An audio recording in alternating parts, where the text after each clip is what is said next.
네, 잠시 후 3세션을 시작하겠습니다. 모두 자리에 앉아주시면 감사하겠습니다.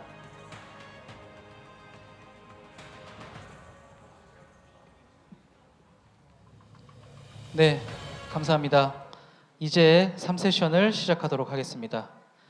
3세션의 주제는 영업비밀 침해 소송의 주요 쟁점으로서 특히 영업비밀의 공동보유자 문제, 심리절차상의 특수문제 등에 대해서 다룰 예정입니다.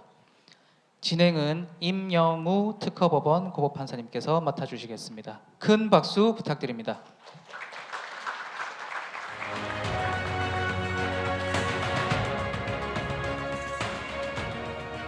예, 안녕하십니까. 방금 소개받은 특허법원의 임영우 판사입니다. 영업비밀 침해 소송의 주요 쟁점에 대해서 세계 최고의 전문가분들께 고견을 청하는 역할을 맡게 되어 개인적으로 무척 영광입니다. 영업비밀의 중요성이 날로 커져가고 있고 영업비밀 침해 소송이 점점 복잡해지는 가운데 세계 주요 국가들의 실무를 알아보고 그 차이점을 살펴보는 것은 대단히 유익할 것입니다. 오후 4시 40분까지 예정된 3세션 시작에 앞서 패널분들을 패밀리 네임의 알파벳 순서에 따라 차례로 소개해 드리겠습니다. 청중들께서는 박수로 환영해 주시기를 부탁드립니다. 예, 먼저 미국 일리노이 연방법원의 에드먼드 챙 판사님이십니다.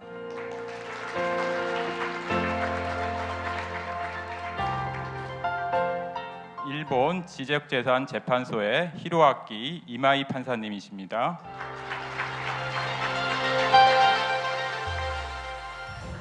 와이포의 안드라시 요쿠티 국장님이십니다.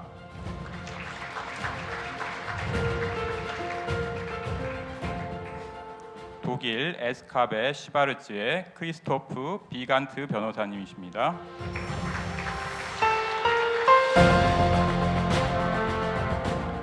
중국 광동성 고급인민법원의 단예 판사님이십니다.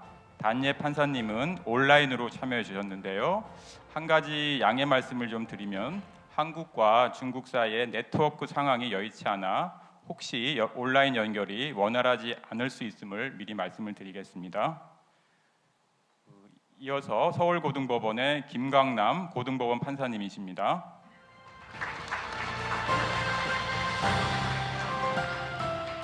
마지막으로 대정지방법원의 박은희 판사님이십니다.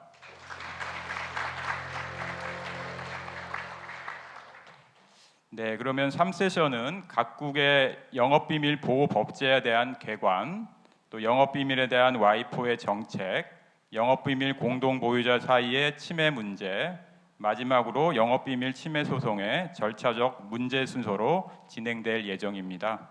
논의에 들어가기에 앞서 각국의 패널들께서 저희가 준비하신 모든 질문에 대해 전문적이고도 상세한 서면 답변을 보내오셨습니다. 상세한 답변을 주신 패널분들께 깊이 감사드리고 그 내용은 영문과 또 번역문으로 자료집 속에 있음을 알려드리겠습니다. 저희 3세션에 주어진 시간이 약 80분인 관계로 패널들에게 발언 시간을 가능한 많이 드리기 위해 제가 각 소주제별로 질문을 통합 요약하여 한 번의 질문을 드린 다음에 각 패널들로부터 답변을 듣는 순서로 진행하겠습니다.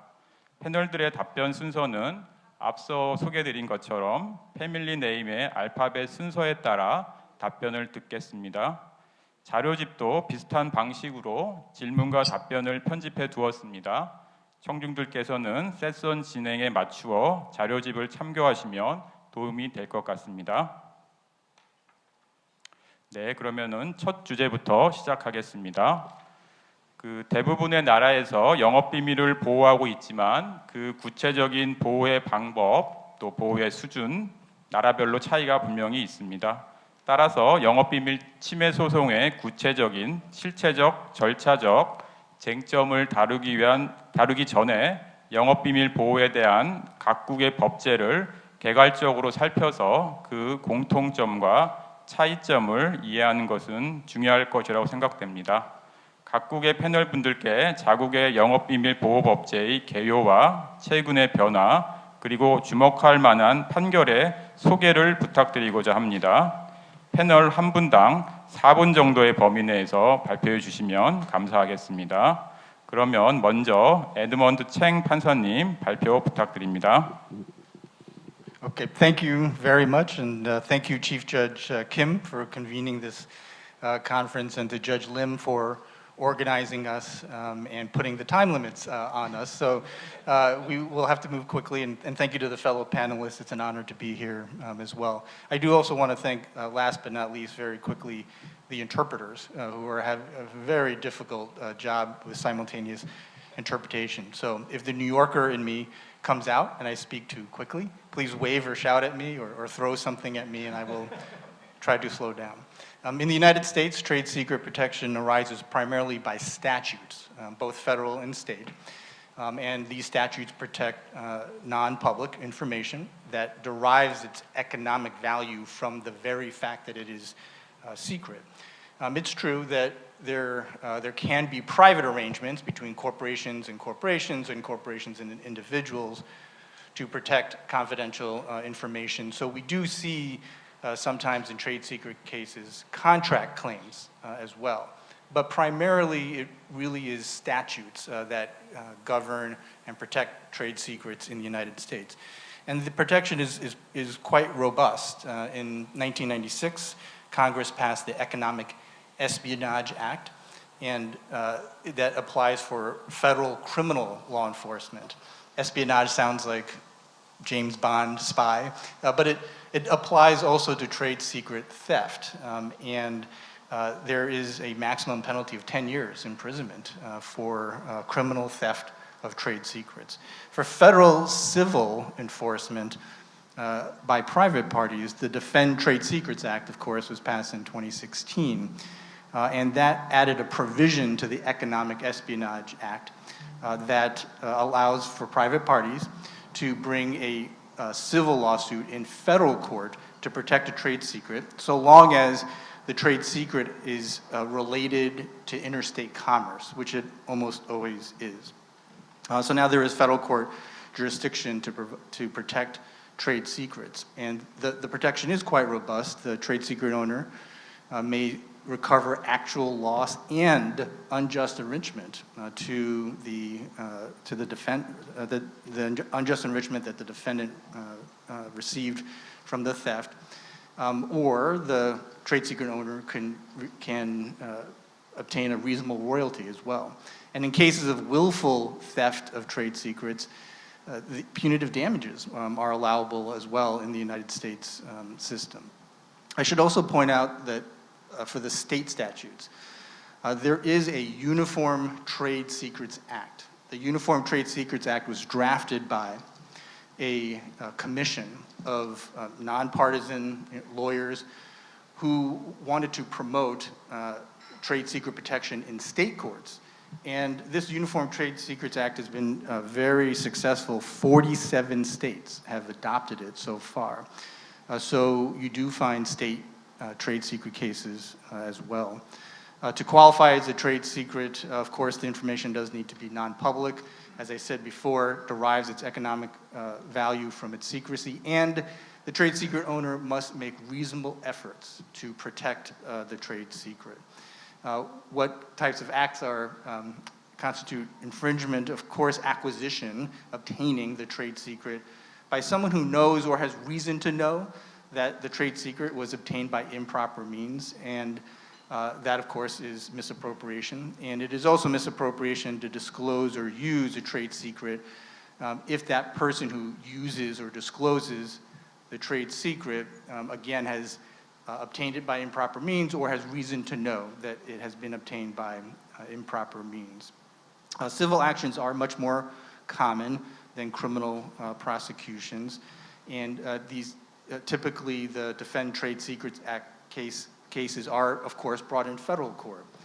And I should point out that there is no specialized court for trade secrets.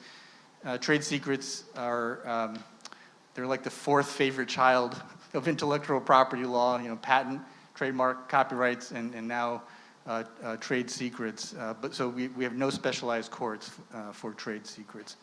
Each year there's only around 10 to 15 criminal prosecutions under the Economic Espionage Act, so it is not frequently prosecuted. I did prosecute one when I was a federal prosecutor many years ago over some software, but it is very rare, and I only prosecuted the one case. Under the Federal Defend Trade Secrets Act, 1,000 to 1,400 cases are filed each year. So obviously many more federal civil cases are filed under the Defend Trade Secrets Act compared to the Economic Espionage Act. Thank you.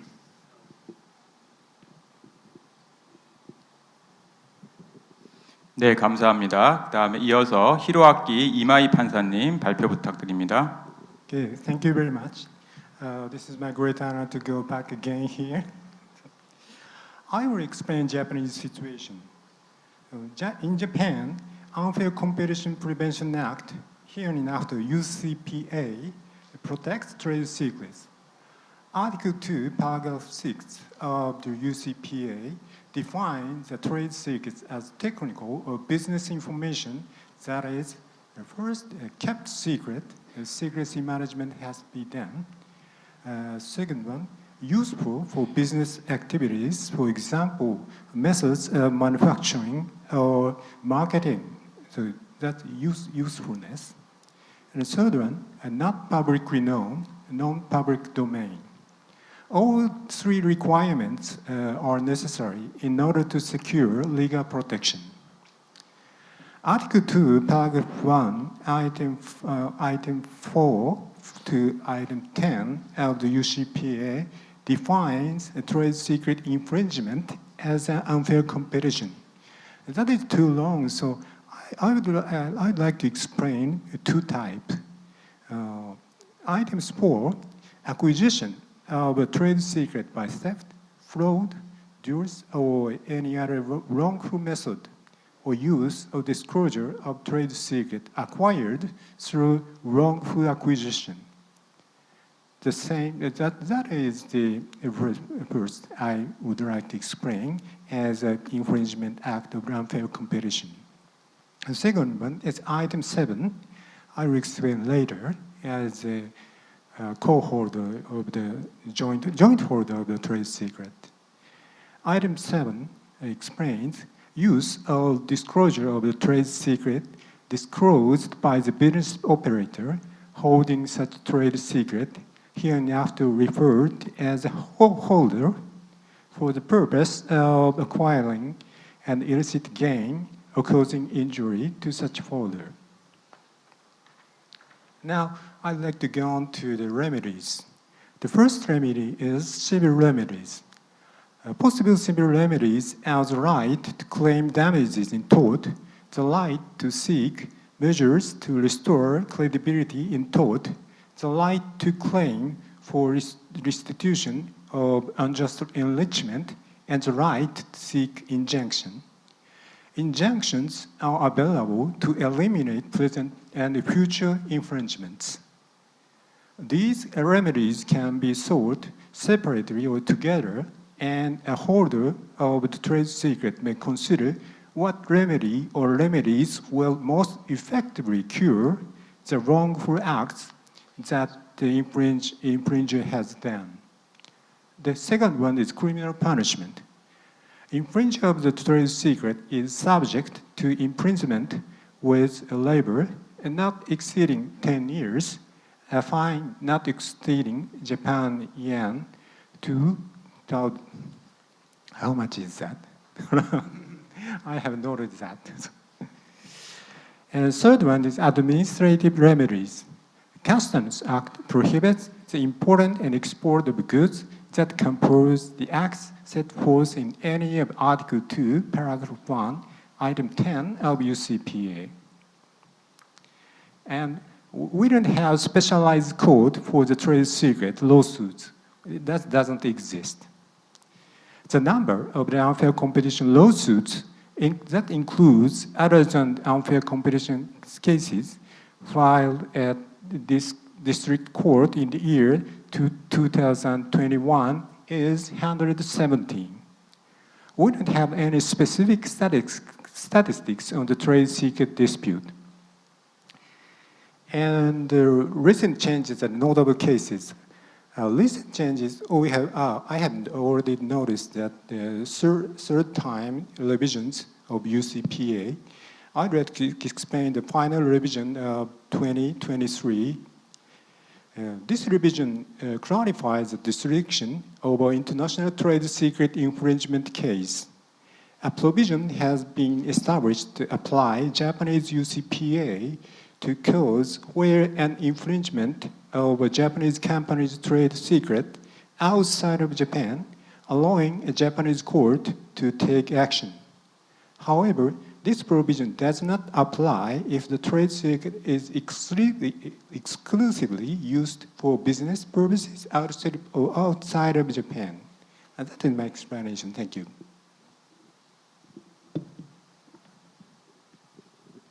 예, 감사합니다. 이어서 크리스토프 비간트 변호사님 발표 부탁드립니다. 준비하신 PPT를 활용해서 발표하실 수도 있습니다.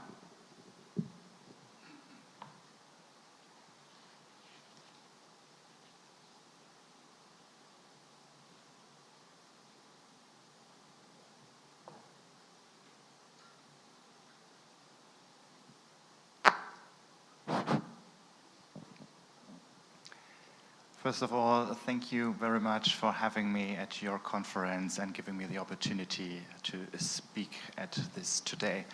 I want to focus on trade secret protection in Germany, and just wanted to give you an overview about the trade secret protection in Germany as well. So, German trade secret protection is subject to the German Trade Secrets Protection Act, which implements the EU directive, and therefore we have harmonized European law, and national acts need to be interpreted in the light of the European directive. It is still an important topic for German companies, and to be honest, I'm not sure if all firms already be aware of the recent development in this field of law. To qualify as a trade secret, you need to fulfill some requirements which have to be cumulative in place and are determined by the EU law and the GTSPA.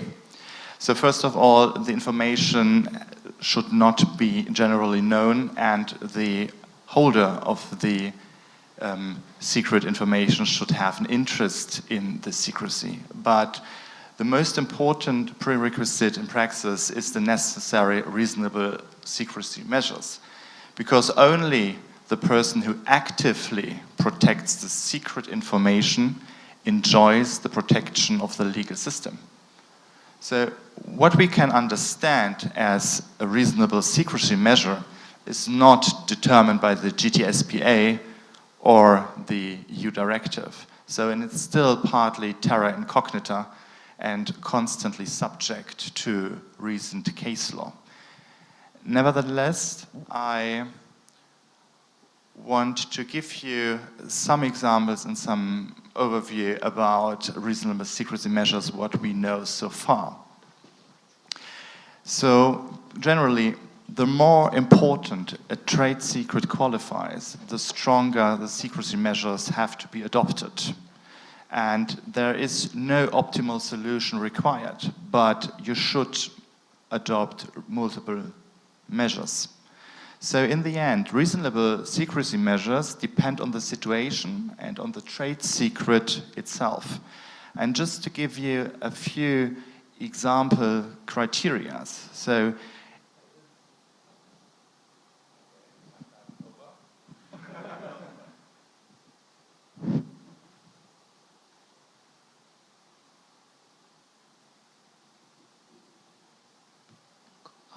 other judges should share the microphone or something. Thank you. Okay, it's working again. Thank you. So the criteria could be the value of the trade secret and its development costs, nature of the information, the importance for the company, the size of the company, and the usual secrecy measures of the company. So we can divide the measures in organizational ones,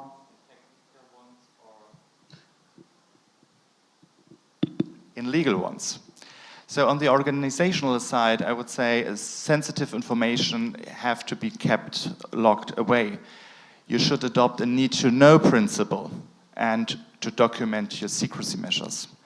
And these organizational measures are linked to the technical ones. So the electronic access barriers should be adopted, passwords, IT security measures. These are just a few examples what you should do.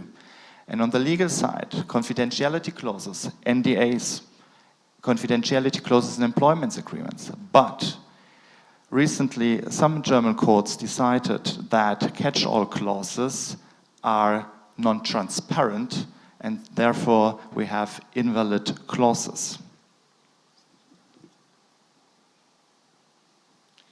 So just a few words about 3 categories of trade secret infringement. The GTSPA provides for civil and criminal remedies. So general civil claims are claims for injunctive relief, removal, destruction, withdrawal from the market, information or compensation.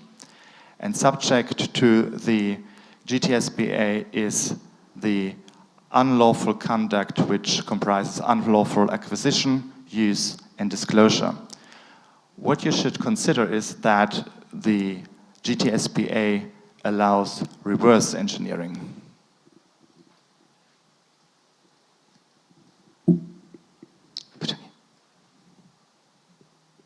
예, 감사합니다. 그러면 이어서 중국의 단예 판사님 연결해 보겠습니다. 단예 판사님 발표 부탁드립니다. Judge Ye, I'd like to ask your opinion on topic 1. Thank you very much. Good afternoon, everyone. It's a pleasure to be here to share our perspectives of China's IP work. Nowadays, China attaches more and more importance to the protection of trade secrets. Anti-unfair competition law governs the protection of trade secrets, and there is also a judicial interpretation issued by the Supreme People's Court for trade secret infringement cases. This interpretation is known as the rule concerning the application of law, trial of civil cases involving infringement upon trade secrets. The latter one is the newest judicial interpretation for the court's application according to the trade secret infringement cases. It came into force on September 12, 2020. In China, trade secrets are protected by the courts as a form of legal interest for ensuring fair competition. This differs from exclusive rights such as copyrights, commercial trademarks, and patents. Article 9 of the Anti-Unfair Competition Law provides a definition of trade secrets. According to this law, trade secret means technical, operational, or other commercial information unknown to the public and holds commercial value for which the holder has taken corresponding confidentiality measures. Therefore, for certain information to qualify as a trade secret, it must meet 3 legal requirements. 1 is it must not be public known. 2 is it must have commercial value to the holder. And the 3 is the holder must have implemented measures to keep it confidential. The judicial interpretation by the Supreme People's Court further clarifies the legal definition of trade secrets.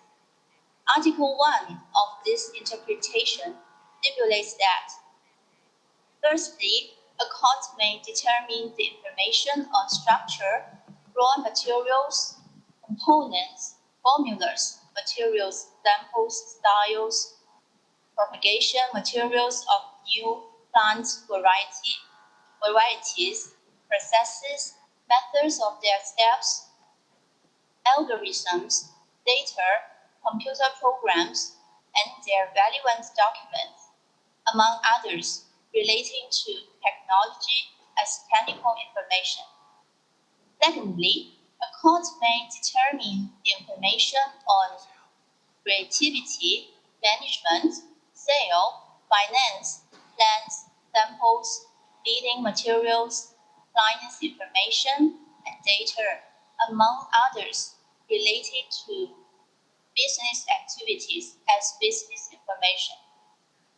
Thirdly, about the client information includes a client's name, address, contact information, and trading practices, intention, intent, and other information.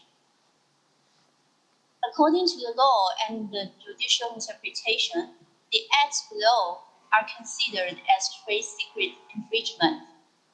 One is acquiring a trade secret from the holder by theft, bribery, fraud, coercion, electronic intrusion, or any other illicit means. Two is disclosing, using, or allowing others to use a trade secret acquired from the holder by any means as one specified. Three, disclosing, using, or allowing others to use a trade secret in its possession in violation of its confidentiality obligation or requirements of the holder for keeping the trade secret confidential. 4. Beating a person, attempting or aiding a person into or in acquiring, disclosing, using, or allowing others to use the trade secret of the holder, violation of his or her non-disclosure obligation or the requirements of the holder for keeping the trade secret confidential. Article 17 of the Anti-Unfair Competition Law stipulates that a business causing any damages to another person in violation of this law shall assume civil liability according to the law. A business whose lawful rights and interests are damaged by any act of unfair competition may institute an action in the court. The amount of compensation for the damage shall be determined as the actual loss of the business or the benefits acquired by the tortfeasor.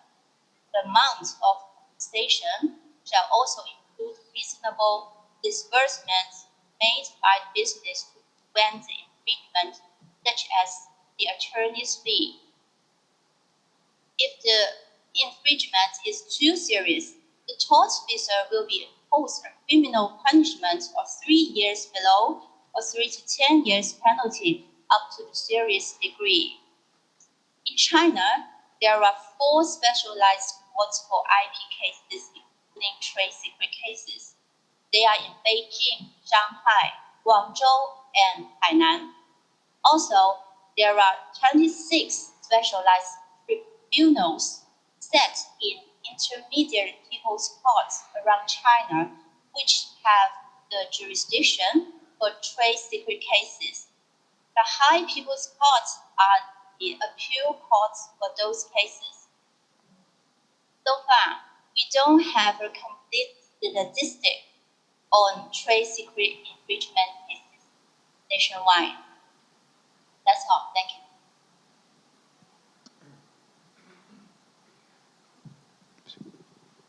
땡큐 저지에 이어서 김광남 판사님 발표 부탁드립니다.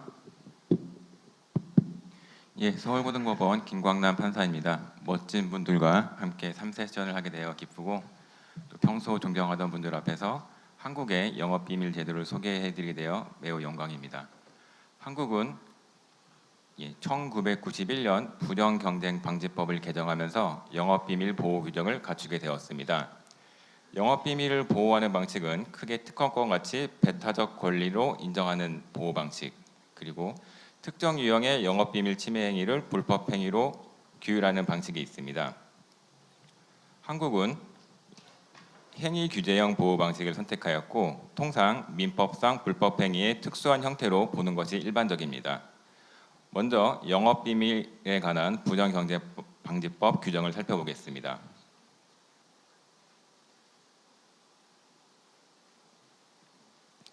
먼저 정의 규정입니다. 영업비밀로 인정받기 위해서는 다른 국가들과 마찬가지로 비공지성, 경제적 유용성, 비밀관리성 요건을 충족하여야 합니다. 다음으로 영업비밀 침해 행위 규정을 두고 있는데요.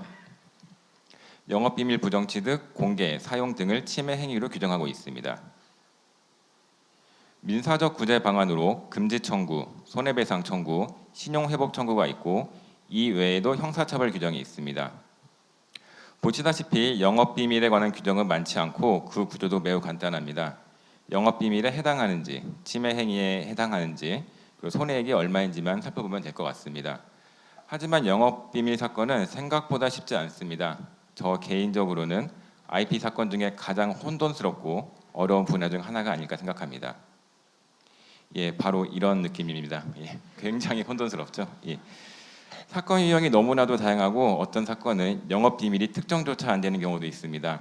저도 한 사건에서 1년 가까이 여러 차례 변론기일을 진행하고 성명준비 명령을 수차례 보냈음에도 끝내 영업비밀이 특정되지 않은 사건도 있었습니다.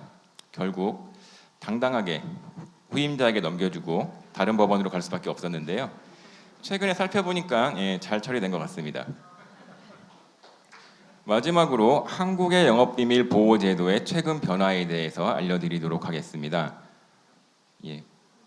먼저 비밀관리성 요건을 2차례 완화한 바 있습니다. 최초 입법 시에는 상당한 노력으로 비밀로 관리할 것을 요구하였으나 2015년 개정으로 상당한 노력을 합리적인 노력으로 완화하였고 2019년 개정에는 합리적 노력이라는 문구조차 삭제하였습니다. 2019년에는 증액배상 제도가 도입되었습니다. 즉 영업비밀 침해 행위가 고의적이라고 인정되면 법원은 3배까지 증액하여 손해액을 산정할 수 있습니다. 형사처벌 규정을 최근 대폭 강화했습니다. 징역형 상한을 국내 침해 행위의 경우 5년에서 10년으로 해외 침해 행위의 경우 10년에서 15년으로 상향하였고 벌금형의 경우 더욱 드라마틱하게 높였습니다. 국내 침해 행위의 경우에는 5천만 원에서 그 10배인 5억 원으로 해외 침해 행위에 대해서는 1억 원에서 그 15배인 15억으로 상향한 것입니다. 최근에 이런 변화들은 모두 영업비밀의 보호를 강화하기 위한 일련의 조치라고 생각됩니다. 감사합니다. 예, 모두 수고하셨습니다. 그러면 다음 주제 영업비밀에 관한 와이포의 정책에 대해서 알아보도록 하겠습니다. 와이포가 영업비밀과 관련해서 그동안 해온 활동 또 앞으로 추진하고 있는 정책 방향에 대한 소개를 안드라시 요쿠티 국장님에게 부탁합니다. 요쿠티 국장님께서 사전에 보내주신 PPT 분량이 상당히 많은데요. 지금 조금 시간이 지체돼서 한 13분 정도 범위 내에서 발표를 부탁드립니다. Thank you so much. I share the sentiment of my fellow panelists about the honor of being here. Because I only have 13 minutes, I will cut to the chase, and I hope I will not fall victim to this squid game of microphones that we have here. So the little misunderstanding relating to the title of my presentation is a good springboard for me to start the presentation. I was asked to talk about WIPO's policies, but actually WIPO as an international organization does not have a policy on trade secrets, but we have a perspective, and that is consisting of a new focus on trade secrets and also a set of activities that WIPO is pursuing in the area of trade secrets. But first, what is really WIPO? What is WIPO? It's a United Nations specialized agency. It's an international organization with 193 member states. It does not grant IP rights per se, but it has the mission of promoting and developing intellectual property rights for the benefit of all countries and to foster innovation and creativity. Now, why am I highlighting this? Because WIPO as an international organization has this hive mind of 193 member states, and the International Bureau, where I'm working, is like the beehive itself, where the bees reside, and it is the supporting organ of WIPO as the international organization, serving as the secretariat to the meetings of the member states, and also serving as the operational arm of the institution for the functioning of the global services, such as the operation of the PCT system. So in this context, we do not have policies because the policies are made by the member states or the regional organizations of the member states, but we do have a focus and we do have a set of supporting activities that could make the policy discussions around trade secrets more dynamic and raise the understanding around this topic in each and every member state of WIPO. So, where is it? So WIPO's new focus in the trade secrets area came a couple of years ago. Even though trade secrets have very different roots in the different legal systems and the different jurisdictions, as we could hear today, trade secrets have found their way to the set of IP tools that are available to businesses. And this is, of course, also due to the fact that the TRIPS agreement, that is an annex to the agreement on the World Trade Organization, specifically requires the member states of the WTO to cater for the protection of trade secrets in the member countries, excuse me. Now, WIPO is trying to be a better parent than that one that Judge Chang just mentioned, and WIPO does not rank IP rights, and WIPO should not also be perceived as kind of a patent or a trademark factory, but WIPO is really works towards making available the IP tools to everyone, everywhere, and raise the understanding around these topics. Now, the role of trade secrets in innovation and also to a growing extent in technology transfer needs to be explored, and WIPO deploys a couple of activities that serve this very purpose as well. So we have heard from my fellow panelists here that trade secret protection can be approached from very different angles. It can be regarded as something rooting in unfair competition or breach of confidence or protection of personal rights relating to secrecy. But the bottom line is that trade secret protection regimes provide legal recourse against misappropriation of undisclosed information that is somehow well guarded. The reasonable steps have been taken to protect them, and all these characteristics are stemming from the TRIPS agreement. Now, we also see, if we compare trade secrets to patents, that territoriality does not apply to trade secret protection in the same way as it applies to patents. So when there is a trade secret infringement case somewhere, one cannot point to a particular national right that they would like to enforce, but they have to argue their case according to the legal system, according to the legal rules of the country where they go and where they would like to have this litigation happen. So the cross-border aspects of trade secret protection are also in the forefront of attention.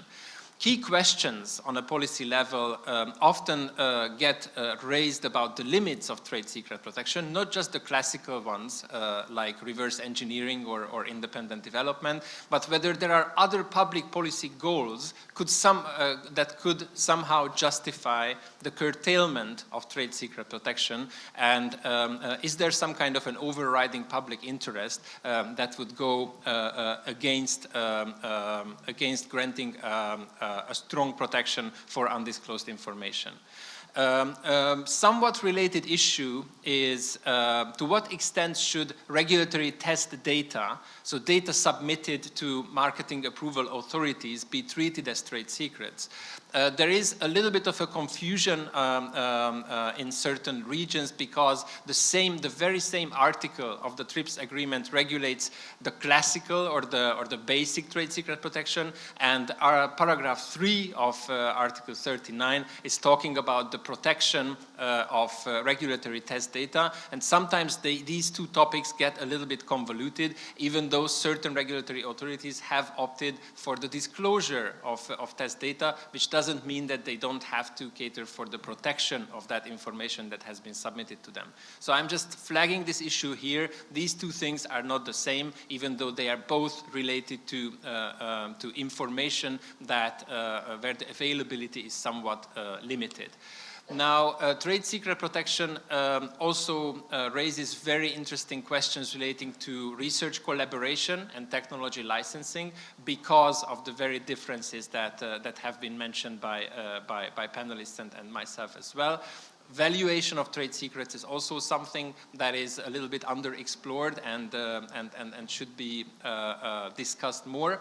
And of course, the enforcement, this is why we are here, raises very similar issues as well. Now, WIPO's activities in the trade secrets area have intensified in the last couple of years. WIPO has held 2 global symposia, one in 2019, the other in 2022, and of course there are others in the pipeline, not every year, but maybe every 2 or 3 years. We will gather people together from all parts of the world to discuss current topics about trade secrets. We also hold regional events for member states. The latest one was last month in Kyrgyzstan. We do provide legislative assistance to all those member states that request that from the Secretariat, from the International Bureau, if they want to shape their trade secret protection regimes or they want to amend their legal framework to serve their economic interests better, they can come to WIPO and ask for assistance, ask for some kind of coaching in this area so that we can assist them in drafting their legislation in this field. There is, of course, a general awareness-raising activity around trade secrets, a dedicated website to trade secrets, and also through other means. And 2 examples of these other means are there in red on the slide. One is the Guide on Trade Secrets and Innovation, that is actually financed very generously by the Funds in Trust program by the Republic of Korea. So KIPO is a very good partner for us in the trade secret field as well. I'm very happy to be here. I also had a chance to discuss the state of play regarding this guide with the KIPO colleagues. This is more like a teaser today because the publication itself will come out in the first quarter of next year. There will be a launch event relating to this guide in Geneva and probably online as well. And there is a recently published discussion paper as well, being part of WIPO's COVID-19 response package, which discusses the interplay between patents and trade secrets in medical technologies. It is already available on WIPO's website, and it's a very, very interesting read. If I have time, which I doubt, I might share with you a couple of insights or findings coming from that paper. Yeah, these are the slides that I can very gracefully skip because my colleagues have covered most of the main characteristics of trade secret protection. But I wanted to show you Batman and Robin. I like to compare patents and trade secrets to Batman and Robin. They have very different superpowers. They have very different characteristics. And I also think that there is not enough time to actually explain this metaphor to you. But they do have different policy functions, and there is also a very, very old US Supreme Court decision from 1974, which is actually already discussing the differences between these 2 protections and why they can actually be applied together and why one does not preempt the application of another on a policy level. The evergreen question about this is whether disclosure of the technological information should be a precondition to any kind of legal protection or not. The Supreme Court in the US in the 70s came to the conclusion that no, this is not necessarily the case, and the 2 systems can coexist one next to the other, and they can actually have a synergistic effect.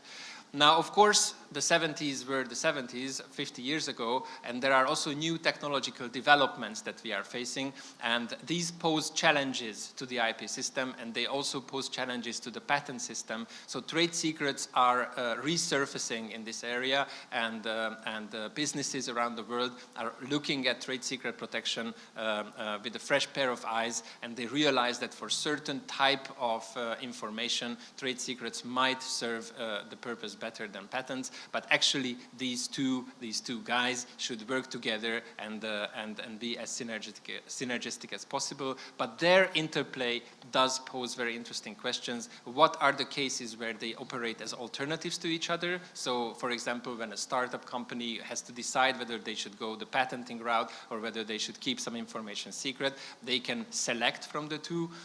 When is it when they operate as complements, so the two together should be deployed in the framework of a sound IP strategy, and when are those cases where they are mutually exclusive? And the very good example of this, of course, is the sufficient disclosure of the invention in the patent law area.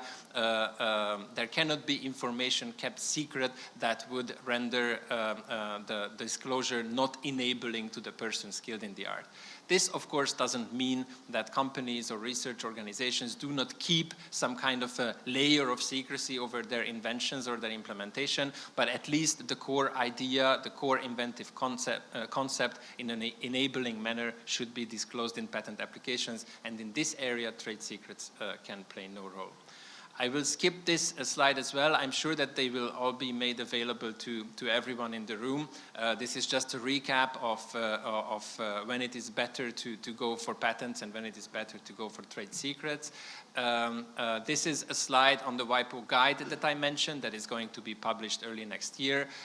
It's going to be a comprehensive handbook. It will be somewhere between a general awareness-raising brochure and an academic treatise. It will be somewhere in between, 150-page, give or take, and it will contain not only policy-related information, but practical data, practical guidance on trade secret management as well, with annexes such as country sheets, checklists, or specific use cases.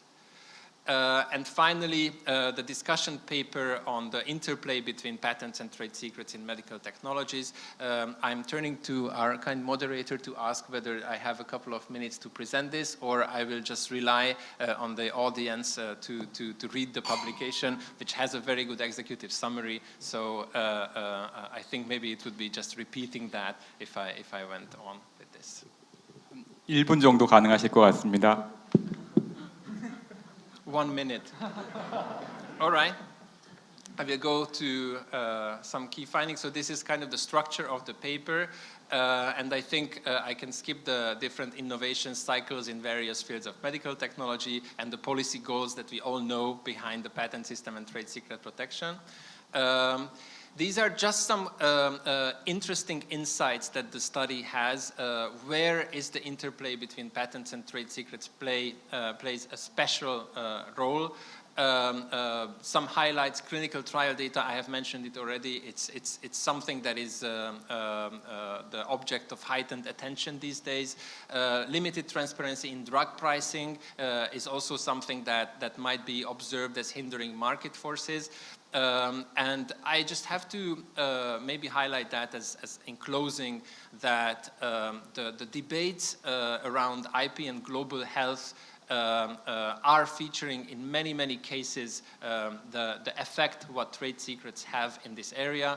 On the one hand, some argue that the limited transfusion of manufacturing know-how, for example, in vaccine technology, is hindering access to life-saving technologies in certain underprivileged markets. On the other hand, the proponents of the IP system say that actually a robust trade secret protection in any country can facilitate and encourage technology transfer because knowledge can be shared under controlled conditions. So I think this is a good closing for my presentation. I really urge everyone to access and read the paper, which also proposes some areas for further research and policy debate. It's really insightful. Thank you very much for your attention.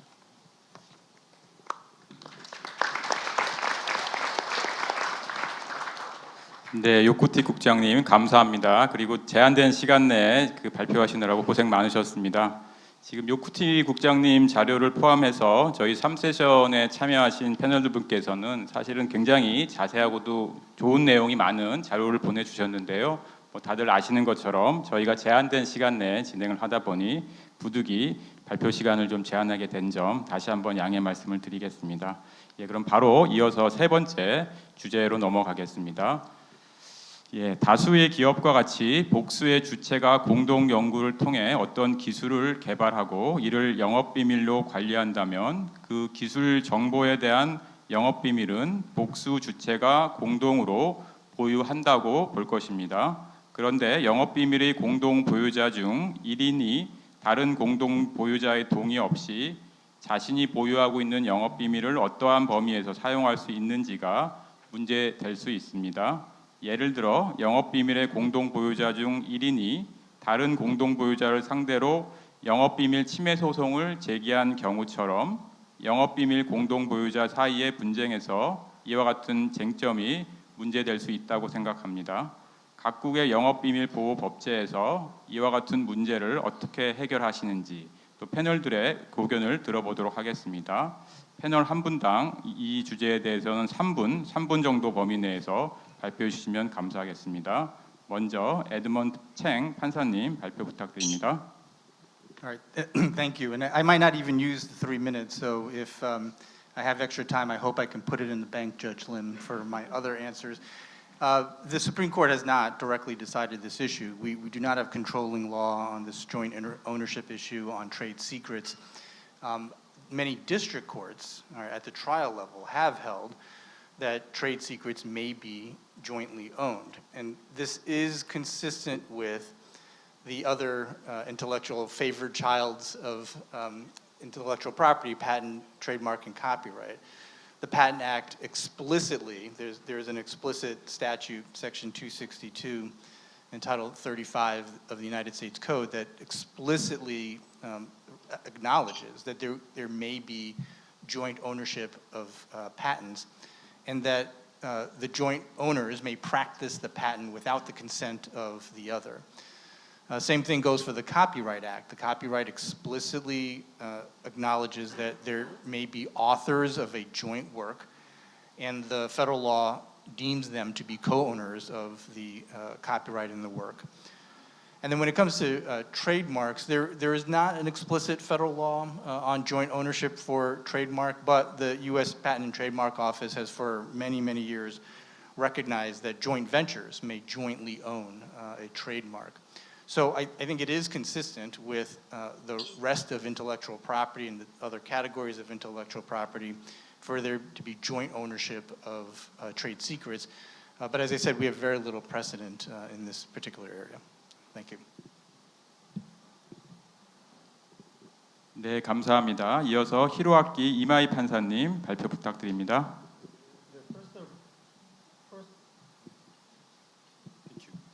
First of all, I would like to point out one thing, that the existence or lack of secrecy management is determined by each company.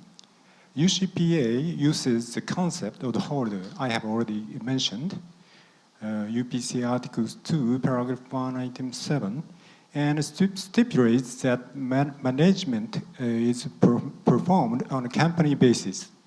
Normally, the establishment of a non-disclosure agreement that identifies the trade secret clarifies the holder undertaking an intent to manage its secrets. UCPA Article 2, Paragraph 1, Item 7 provides that use or disclosure of trade secret disclosed by the business operator holding such trade secret for the purposes of acquiring an illicit gain or causing injury to such holder as the unfair competition. When a corporation's trade secret made by a collaborative research is wrongfully used by another company, for the holder undertaking to claim an injunction or similar disposition on said another company requires that another company is someone to whom the trade secret holder has disclosed the trade secrets as set forth in the article.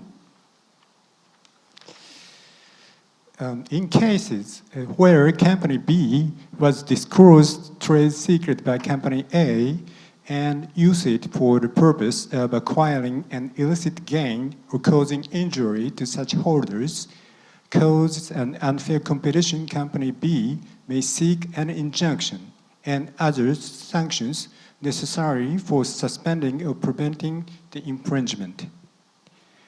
Patents and trademarks can be jointly owned, and concerning the copyright, when the work is collaboratively created by two or more persons with respect to which the contribution of each person cannot be served and separately exploited, the work is called work for joint authorship.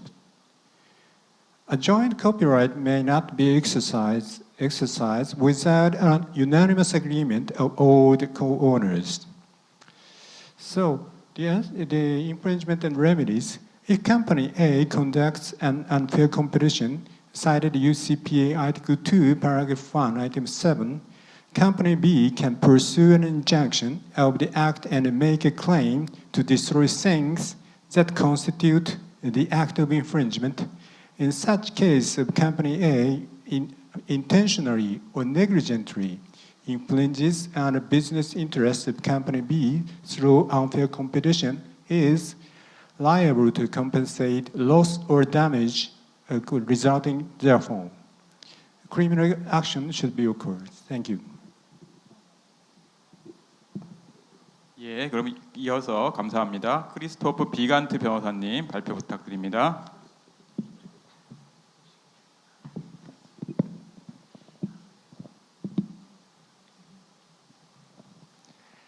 The GTSPA defines the term trade secret holder as any natural or legal person lawfully controlling a trade secret.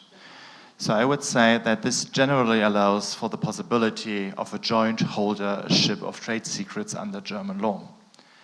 Unlike, for instance, patent law or copyright law, there's no explicit regulation of this concept of joint holders of trade secrets mentioned in the GTSPA.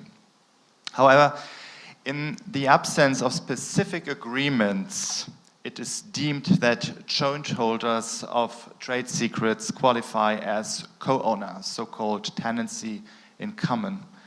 Whereas if we have a contractual basis, it is regulated as a partnership, so a community of joint holders.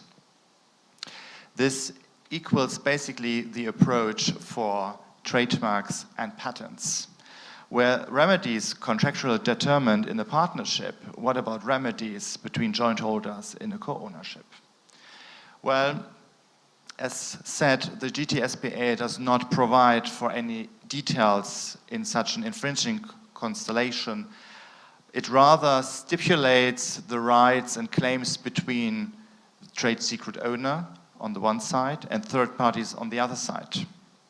But I would say it is conceivable that a co-owner takes action against another co-owner if he is infringing the trade secret. The co-owner must have the opportunity to defend himself against impairments of the right of use by means of a claim for injunctive relief. But the co-owner usually got legally into possession of the trade secret. So I would question whether he can be subject to the infringing conduct lying down under the GTSPA.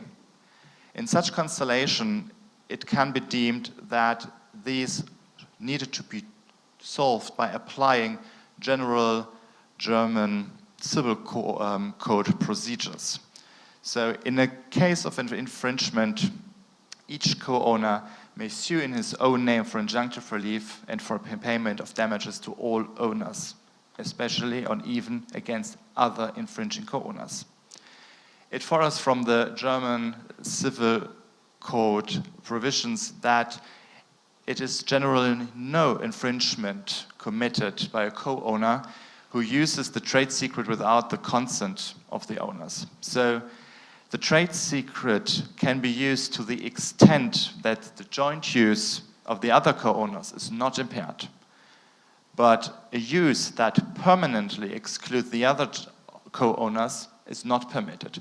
And I personally think that this might mostly exclude the right to disclose the trade secret, as this will probably impair the other joint holders. So, having said this, and due to this legal uncertainty, I would highly recommend to arrange for any contractual provisions and agreements in order to avoid difficulties on a later stage. Thank you. 네, 감사합니다. 그럼 이어서 중국의 또 단예 판사님 발표 부탁드립니다. Judge Ye, I'd like to ask your opinion on topic 3. Judge Ye, would you please finish your presentation in 3 minutes? Yes, thank you. Regarding the issue of how to exercise the right by joint owners, the patent law of the PRC stipulates that if there is any agreement between the joint owners of the right to apply for a patent or patent right regarding the exercise of the relevant right, the agreement shall be followed. If there is no such agreement, any of the joint owners may exploit the patent independently or license others to exploit the patent by means of ordinary license. In the case of licensing others to exploit the patent, license fee shall be distributed among the joint owners. Except for the circumstance as described in the preceding paragraph, how to exercise the right needs the consent of all joint owners. Similar provision can be found in the copyright law of the PRC. The copyright of a joint work shall be exercised by the co-authors through consensus. Where consensus cannot be reached and there are no justifiable reasons, no party shall prevent the other parties from exercising rights other than transferring, permitting others exclusive use of, and pledging the copyright. But the proceeds obtained shall be reasonably distributed to all co-authors. Where a joint work can be used separately, each co-author may be entitled to independent copyright in the part that he creates, provided that the exercise of such copyright does not infringe upon the copyright of the joint work as a whole. Regarding trade secrets, the Civil Code of the PRC contains relevant provisions for joint held technical secrets.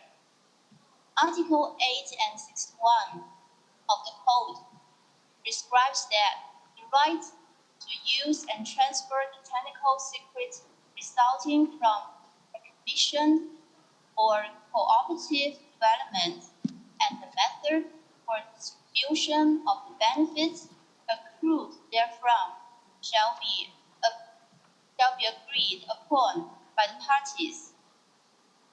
Where there is no such agreement in the contract, or such agreement is unclear, nor can it be determined in accordance with the trade practices, the parties shall all have the right to use and transfer the technical secrets prior to the grant of the patent right for the same technical solution.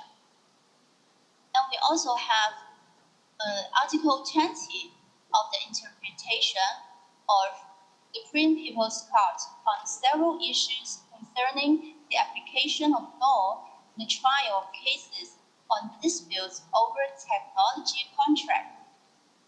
Explains that what's the meaning of the parties have the right to use and transfer.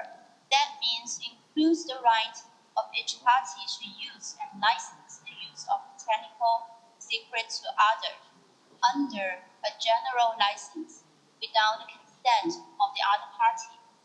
and to exclusively enjoy the benefits derived therefrom. If one of the parties assigns the right to transfer of technical secrets to another person or license another person to use the technical secrets in the form of an exclusive or sole license without the consent of the other party's ratification, the assignment or licensing act shall be deemed invalid. All in all, it is the best protection of rights and interests for the joint owners of trade secrets to reach an agreement in advance on the exercise of rights and the distribution of receipts. That's one thing.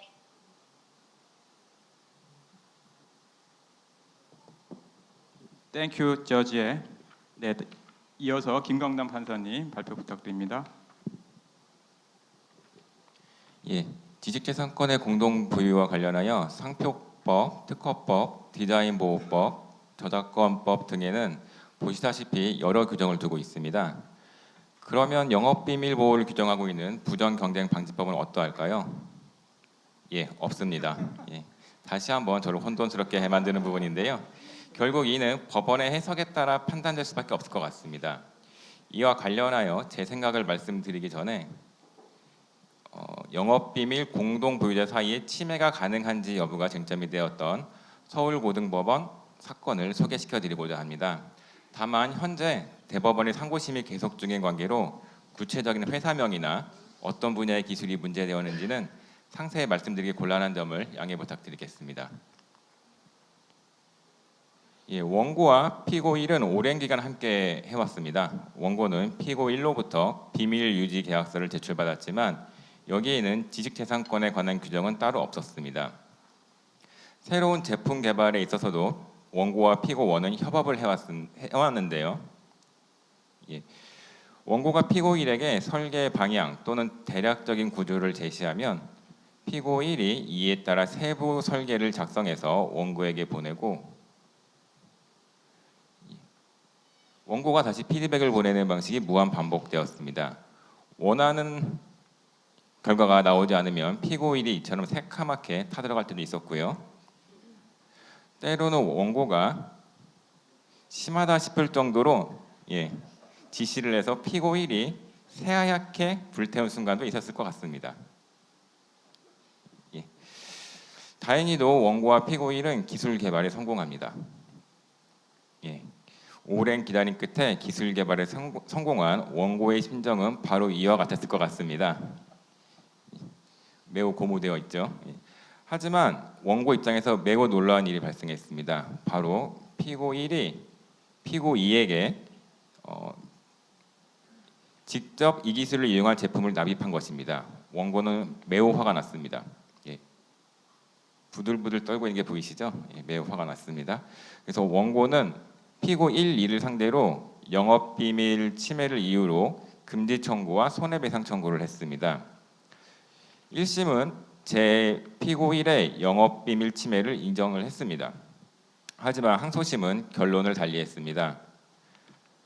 먼저 서울고등법원은 복수의 주체가 공동 연구를 통해 생산 개발한 영업비밀에 대하여 별도의 약정으로 그 귀속을 정하지 않았다면 그 영업비밀은 이를 생산 개발하는 과정에서 실질적으로 기여한 연구개발 주체에게 공동으로 귀속한다고 보았습니다. 즉 원고와 피고 1을 영업비밀의 공동보유자로 본 것입니다. 여기까지는 1심과 결론이 같습니다. 하지만 서울고등법원은 영업비밀의 공동보유자는 영업비밀성을 상실하지 않는 이상 다른 보유자의 동의가 없더라도 영업비밀을 사용할 수 있고 영업비밀 침해 행위에는 해당하지 않는다고 보아서 원고의 피고들에 대한 금지 청구 및 손해배상 청구를 모두 기각했습니다. 영업비밀 공동보유자 사이에 영업 침해 행위가 성립할 수 있을까요? 솔직히 저도 잘 모르겠습니다. 하지만 제가 초반에 말씀드린 바와 같이 한국의 부정경쟁방지법은 영업비밀 보호와 관련하여 권리 부여 방식이 아닌 행위 규제 방식을 택했습니다. 따라서 권리 부여 형식인 특허법과 상표법 규정을 그대로 참조할 수는 없을 것 같습니다. 제 사견으로는 영업비밀의 공동 보유자라는 이유만으로 침해를 부정하는 것은 부정경쟁방지법 법문에 충실한 해석은 아닐 수도 있다고 생각을 합니다. 즉 영업비밀 공동보유자라고 하더라도 양자 간의 계약관계 등을 고려해서 공동보유자의 행위가 법문에서 규정한 영업비밀 침해 행위에 해당하는지를 살펴보아야 한다고 생각합니다. 즉 사안에서 피고 1의 행위가 계약관계에 따라 영업비밀을 비밀로서 유지하여야 할 의무가 있는 자가 부정한 이익을 얻거나 영업비밀의 보유자에게 손해를 입힐 목적으로 그 영업비밀을 사용하거나 공개하는 행위에 해당하는지를 별도로 살펴보아야 한다고 생각합니다. 감사합니다. 네, 수고하셨습니다. 그럼 마지막 주제 논의해 보겠습니다. 예, 영업비밀 침해 소송의 경우에 그 쟁점이 복잡하고 또 주된 쟁점이 영업비밀에 관련된 것이라는 점이 증거의 수집이나 증거 조사에 있어서 특별한 절차적 고려가 필요할 수 있습니다. 각국의 영업비밀 침해 사건의 증거 보존 및 증거 수집 절차가 어떠한지, 그리고 영업비밀 침해 소송 절차에서의 영업비밀의 보호 방안 등에 대해 각국의 패널들의 고견을 청해 듣겠습니다. 이 주제에 대해서도 좀 아쉽지만 시간이 많지 않아 한 패널당 3분 정도 범위 내에서 발표해 주시면 감사하겠습니다. 먼저 에드먼드 챙 판사님 발표 부탁드립니다. Thank you. Yeah, in civil actions, the Federal Defend Trade Secrets Act does authorize ex parte seizures that are necessary to protect against the disclosure of trade secrets. And a unique feature of this civil seizure ex parte order is that although a private civil plaintiff files a lawsuit and asks the court for this seizure order, the seizure order is actually carried out by federal law enforcement officers. So it is a very serious step to take. And I usually encourage parties to instead, and often parties only ask for a temporary restraining order, which is still ex parte, but it simply directs the defendant to return the trade secret and also destroy any other copies that they may have. And that this way, federal law enforcement is not involved at all. There is always some danger when federal law enforcement arrives at a premises or has to conduct a search. And so most private parties do not ask for the civil seizure order. But it is available, and it is also something, if I have a concern that a defendant has not returned all of the information or all the copies of the information, that I can warn them that the next step is federal law enforcement looking through, for example, your company servers. And the last thing that most companies want is for federal law enforcement to be reviewing their servers and phones and computers. With regard to evidence gathering, of course, the United States has a very extensive discovery system. And these tools are usually more than enough in trade secrets cases for both sides to develop the claims and then the defenses. And we do have significant discretion to impose various penalties for those parties who are resisting discovery without good cause. We can impose monetary penalties. We can impose negative factual inferences that you are not turning over information, and therefore the court or the fact finder, the jury, can infer that the information is adverse to the party. Or I can even dictate that a fact is established by a discovery violation. So we do have wide discretion in imposing sanctions for discovery violations. For overseas misconduct, the Economic Espionage Act, including the civil provisions of the Economic Espionage Act, explicitly applies to conduct that happens outside the United States if the infringer is a U.S. citizen or a legal permanent resident, or there is just one act of in furtherance of the misappropriation that happened overseas. But if there was any act in furtherance of that misappropriation that was committed in the United States, then the defendant can still be found liable for that.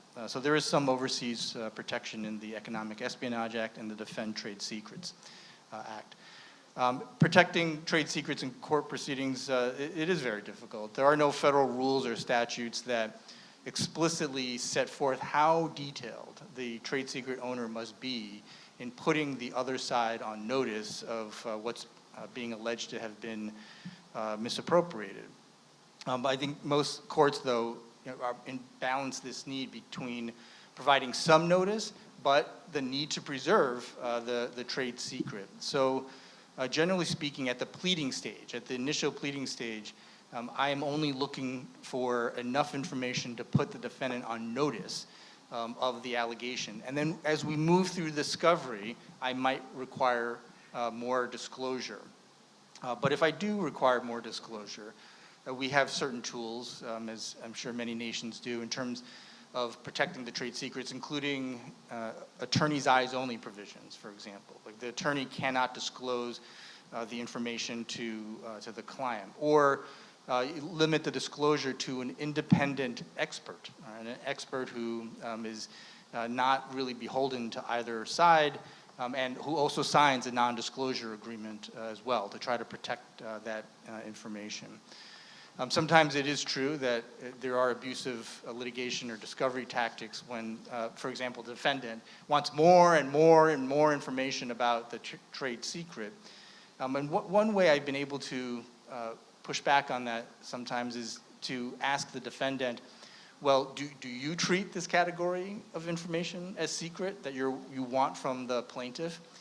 And often they will answer, well, yes, we do. And so then my reply is, well, then you're asking for confidential information to be turned over, and they bring down the extent of their request. And then lastly, on case management, I'll just point out that I have found it to be generally effective to adopt patent-type litigation rules for trade secrets as well.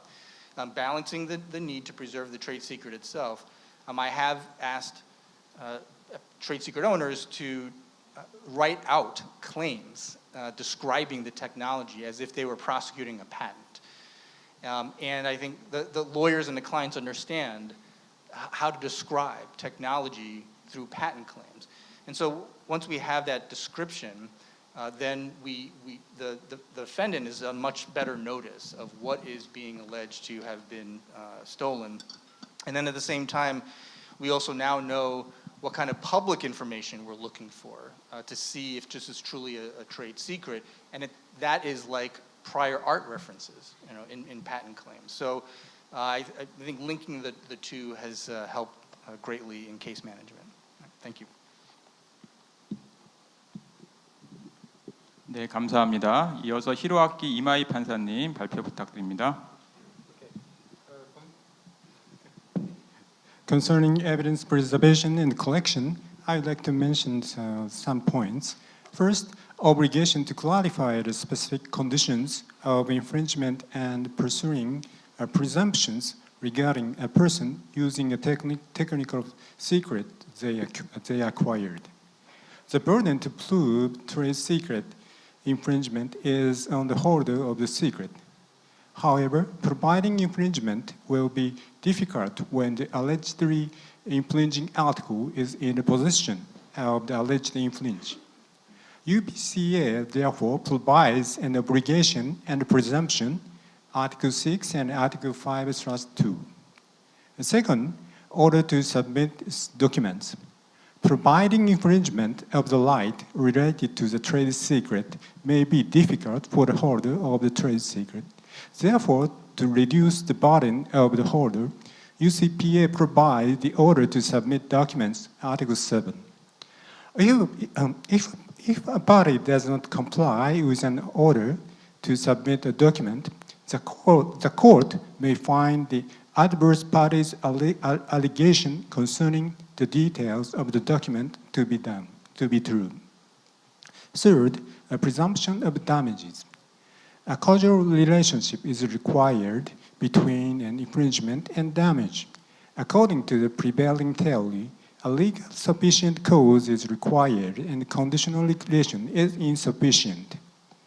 So, the presumption of damage in UCPA Article 5 outlined above includes a presumption of such causal relationship. Fourth one, the determination of reasonable damages.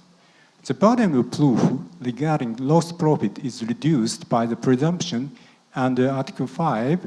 However, there is another provision of the damage presumption, Article 9. Concerning the leakage of the trade secret to overseas, there is not specific provisions. So I'd like to go on to the protecting trade secret in court proceedings. To obtain an injunction, the holder of the trade secret must specify the nature of the activities of the infringer to be enjoined. In practice, plaintiff must clarify the contents of the alleged trade secret on the extent to determine whether the contents satisfy the requirements of the condition prescribed by UCPA as a trade secret, but it is not requested to open all. More precisely, in order that the defendant may identify the grounds for that claim, it is required to provide specific information on trade secret and misappropriation, as well as on the conditions required for a trade secret. From a practical viewpoint, a general description could be enough for the defendant to identify the grounds for a claim, and therefore the specific details would need to be disclosed as appropriate in the course of the trial, while taking measures to maintain the confidentiality. Thank you. 네, 수고하셨습니다. 이어서 크리스토프 비간트 변호사님 발표 부탁드리는데요. 지금 시간이 거의 다 돼서 말씀드린 대로 3분 범위 내에서 발표 맞춰주시길 다시 한번 부탁드립니다.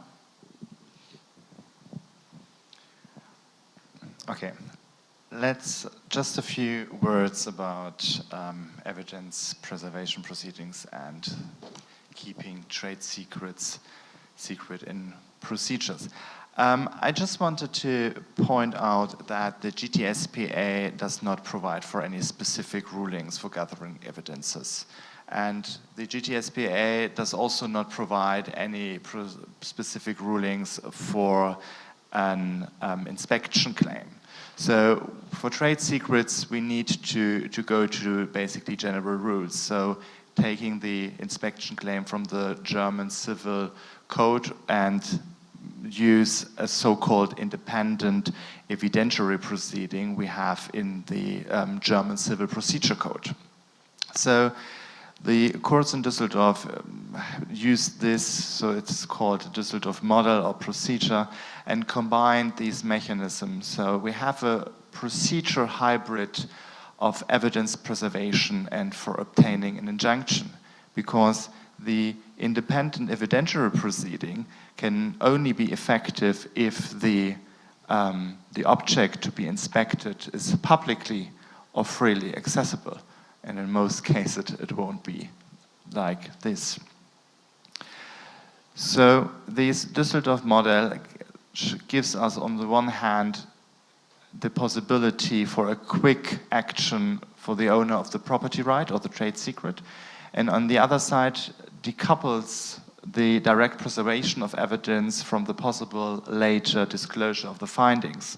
So the party liable for the inspection is also protected in a justified way for secrecy interests. So the court appoints an expert. The expert provides an expert opinion about the trade secret, and based on this, the court assesses if there is a sufficiently high probability of an infringement.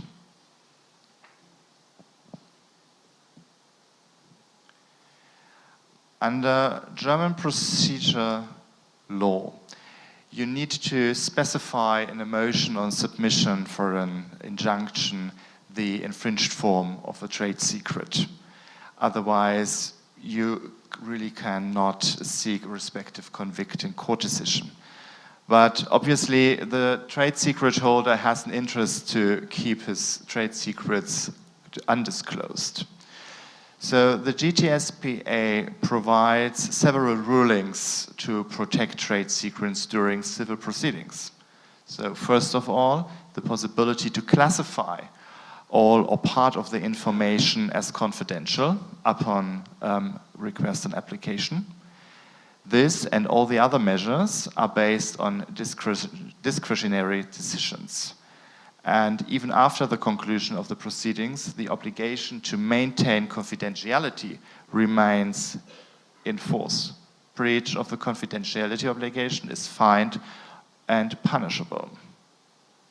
So the court can also adopt further measures to protect trade secrets, so can limit the access to documents and the oral proceedings to a certain number of reliable persons. But there is one limit. At least one person of each party and their representative has been granted access to these proceedings or documents by the means of the necessity of an appropriate defense.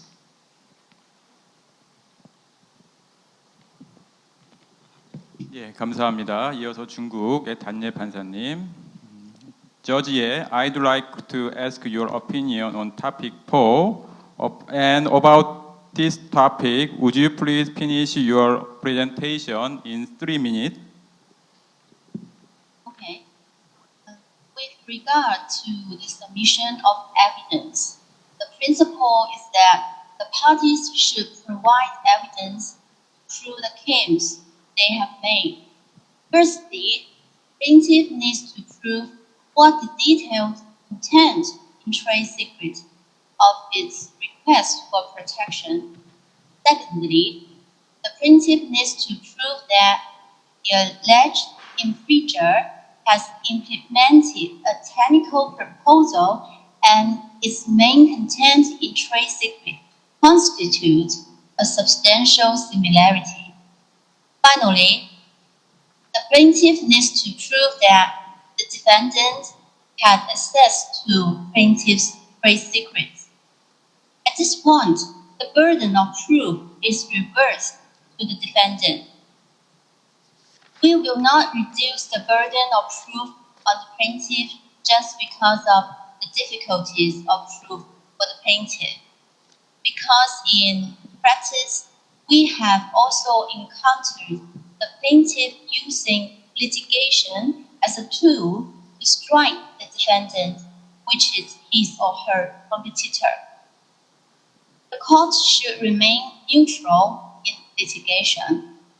We also often encounter some cases that plaintiffs have difficulty in establishing detailed content in trade secret for proof and cannot explain to the court what technology proposal needs to be protected through litigation.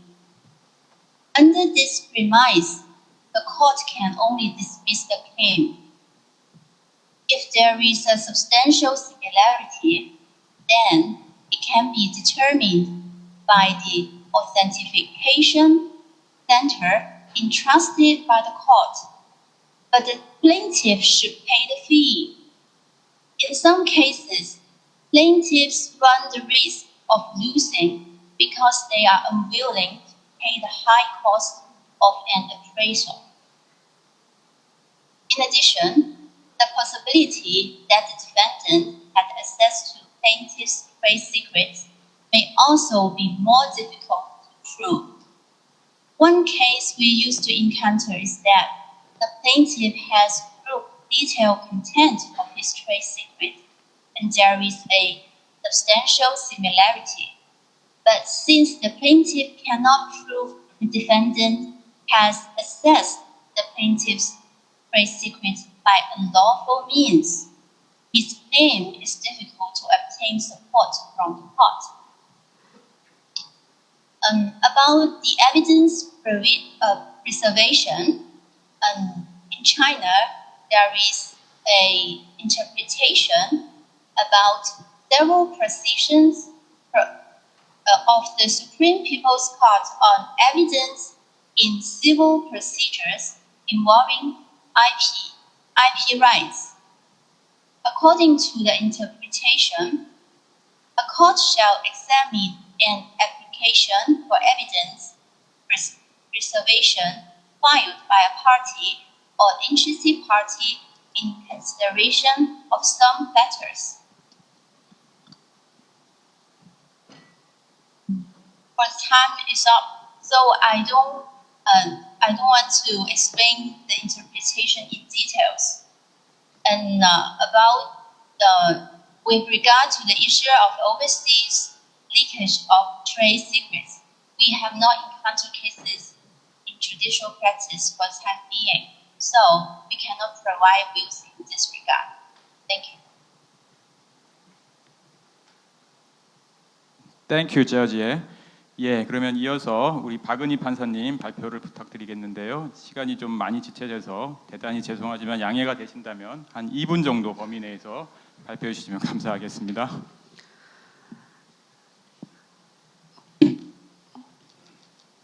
소재기 전 증거를 보존하기 위해서는 증거 보존 신청을 할 수 있고 즉각적인 피해 구제를 위해서는 가처분 신청을 할 수 있습니다.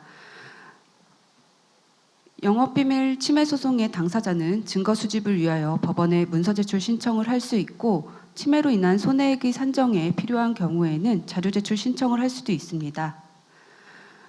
영업비밀은 법원의 심리와 상대방의 방어권 행사에 지장이 없도록 그 비밀성을 잃지 않는 한도에서 가능한 구체적으로 특정되어야 합니다. 영업비밀의 특정 여부가 문제된 사안에서 법원은 채권자가 자료 원본 파일을 제출하여 그 내용을 특정하였고 관련 형사사건에서 특허 수사 자문관의 의견서 및 공소장의 내용을 바탕으로 하여 압수되어서 확보된 자료들 중에 추려졌다는 이유로 대상 자료가 법원의 심리와 상대방의 방어권 행사에 지장이 없을 정도로 가능한 구체적으로 특정되었다고 판단하였습니다. 소송 및 증거 수집 과정에서 영업비밀을 보호하기 위해서 침해소송 당사자가 제출한 소속 기록 등에 영업비밀이 포함되어 있는 경우에 상대방 당사자, 대리인 등에게 영업비밀 유지 명령을 할 수 있고 소송 기록이나 판결서에 대한 제3자의 열람, 복사를 제한할 수 있으며 문서 제출 대상 문서인지를 판단함에 있어서 비밀 심리를 할 수 있습니다. 남용적인 소외 제기 및 증거 수집 신청을 방지하기 위해서 문서 제출 신청에 정당한 이유가 있을 것을 요구하고 있습니다. 그 판단에 있어서는 문서가 쟁점 판단 및 사실 증명에 필요한지, 다른 문서로부터 자료를 얻는 것이 가능한지를 고려하고 문서 제출로 인하여 얻게 될 소송상 이익과 피신청인이 있게 되는 침해를 비교 형량합니다. 시간 관계상 축약하여 설명드렸습니다. 자세한 내용은 자료집을 참조하시기 바랍니다. 감사합니다. 네, 박은희 판사님 감사합니다. 수고하셨습니다. 예, 다음 세션 원활한 진행을 위해서 이 정도로 3세션을 마치도록 하겠습니다. 오늘 시간이 너무 짧아 충분한 설명을 못 드린 부분이 없지는 않은데요. 지금 배부된 자료집을 참조해 주시면 감사하겠습니다. 특히 이제 제한된 시간 내에 핵심적인 내용을 효율적으로 발표해 주신 각국의 패널들에게 다시 한번 감사드립니다. Judge Ye, thank you for your participation and presentation. Have a nice day. 예, 그리고 긴 시간 동안 현장 및 온라인으로 참여해 주시고 경청해 주신 모든 분들께 감사드립니다. 고맙습니다. 마치겠습니다. 네, 유익한 세션 준비해 주신 모든 분들께 다시 한번 큰 박수 부탁드립니다. 네, 이제 4세션 시작 전까지 잠시 쉬도록 하겠습니다. 4세션은 5시 5분에 시작하도록 하겠습니다. 감사합니다.